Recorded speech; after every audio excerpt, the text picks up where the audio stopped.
Everybody, get your hands up and grab them on new honest, falling more than you can stand up. Got the vision for the rough terrain, desolate the scene. Lord, hit me one time, infiltrate the mind. Everybody, everybody, body, body, everybody, body, body, yeah. Everybody, body, body, it's a one-time shot. Father, come and fill us one time, one time. Father, come and fill us. Father, come and fill us one time, one time. Father, come and fill us.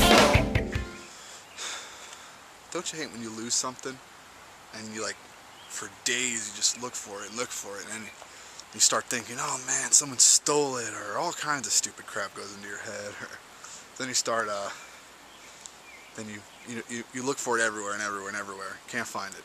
Then when you're not looking for it, you find it. Well, I found my camera. Woohoo!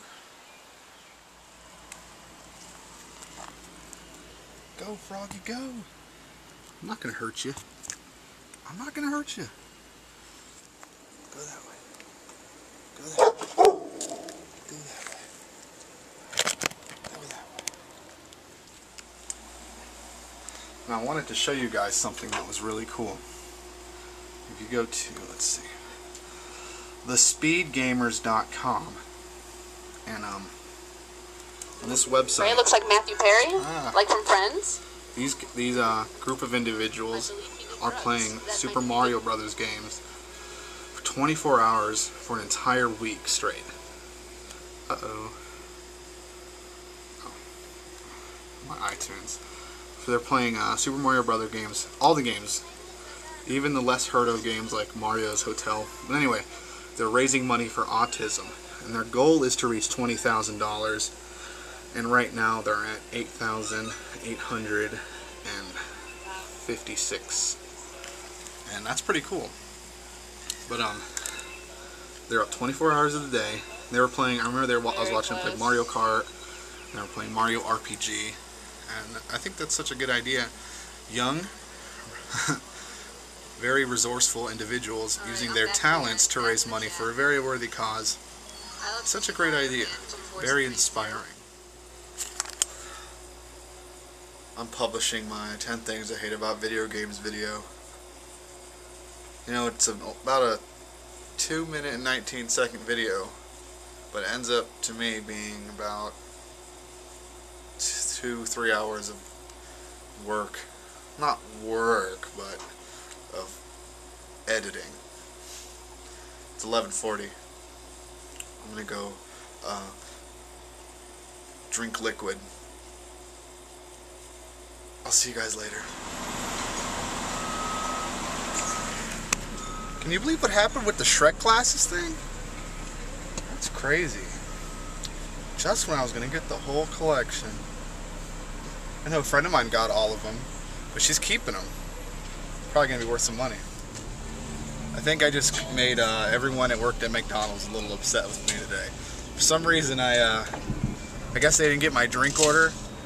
And I ordered the quarter pounder with cheese meal, but they didn't hear me.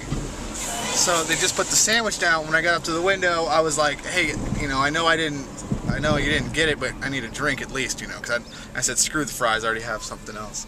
So and they stopped, like everyone everyone behind me. I guess for some reason it made everybody like stop what they were doing for like 15 extra seconds, and it was a huge deal, and everyone was looking at me like I was such a jerk, and everyone behind me was like looking out their window like, oh, this guy had to get his soda. Jeez, I'm sorry. Dr. Rowe said that you've been having trouble with your hands and stuff, huh? How long has this been going on? For a while. Several years? Yeah. Is it getting worse or something? Yeah, it's getting worse. Okay. It says that a while back that you had EMG studies, VA hospital in Pittsburgh. And they lost. Did they ever tell you what the results were? They said that it was carpal, but then they don't know whether, now she's saying they don't know where it's going, because if I sleep on my shoulders, my hands will be numb. Okay. Is there, when you get numbness in your hands, is it the whole hand, part of the hand? No, it's just right here. That part of the hand? It's right here. Okay. Like if I'll be driving, I'm eating, if I'm holding something. A whole variety of little activities. Yes. Okay. Like when I get up in the morning, they're asleep. Okay, that happens too. Is it painful, or is it just all about numbness? That's painful. There's some pain too. Okay.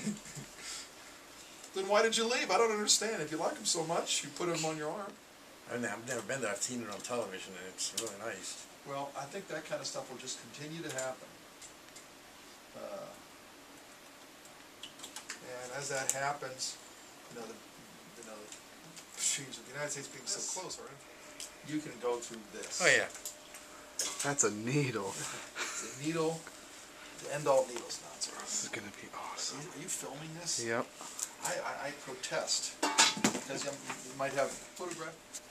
We usually don't permit that, but in this case, I'm willing to make an exception. Thank you. So for all, once again, we always think that he's dead, but then every once in a while he'll show up, say a few words,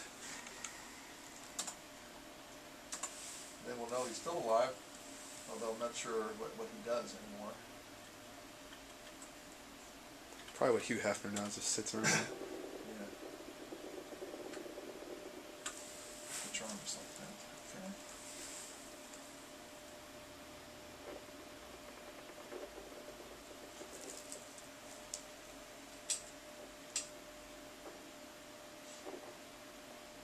Is it his pulse? No. This is just the electrical activity within the muscle. But right now, when I move the needle, it irritates the muscle, so it makes an instantaneous boop. And then just as soon as I quit moving it, it quits doing it. And that, the way that's responding is okay. Now I'm going to push gently this way. You push gently back. That's it, just like that. Now right there, what you see there is the electrical discharge of little groups of muscles. The little muscle fibers. There's each group of muscle fibers is creating those kind of signals there. And those have a certain shape and size and frequency. There's some machines all recording here. Ready? Yeah. El mejor sabor.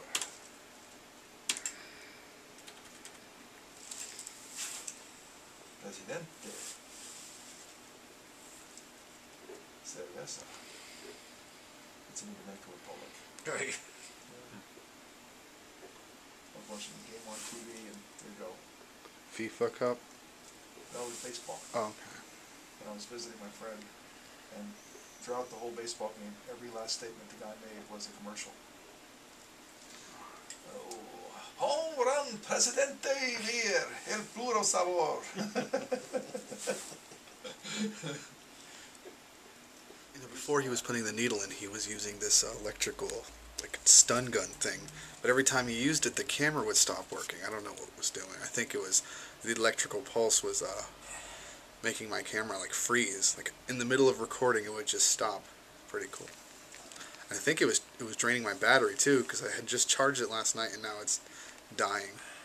Very fascinating. It's a living tissue that protects the inner functioning nerve. And it heals itself relatively quickly. It regenerates very fast. And it's always regenerating whenever anything bothers the nerve. And so it keeps a coating over it to protect it. As long as the damage is confined to the outer coating, usually the prognosis is very, very good. Okay? Now, when the damage gets to the point where the outer coating can't keep up with protecting the inner functioning nerve, then that's another level of damage. In your case today, you had trace evidence that a little bit of damage has been done to the inner functioning nerve. Most of the findings on today's study was the outer coating, the large majority. And then the inner functioning nerve, when it gets damaged, there's two ways it can look like damage. The first way is it looks like it's actively damaged. There's a kind of signal that I'm looking for that shows you that it's actively being damaged as we speak. Then there's that can either be there or not be there. Then there's a second signal I'm looking for that shows that it's been damaged.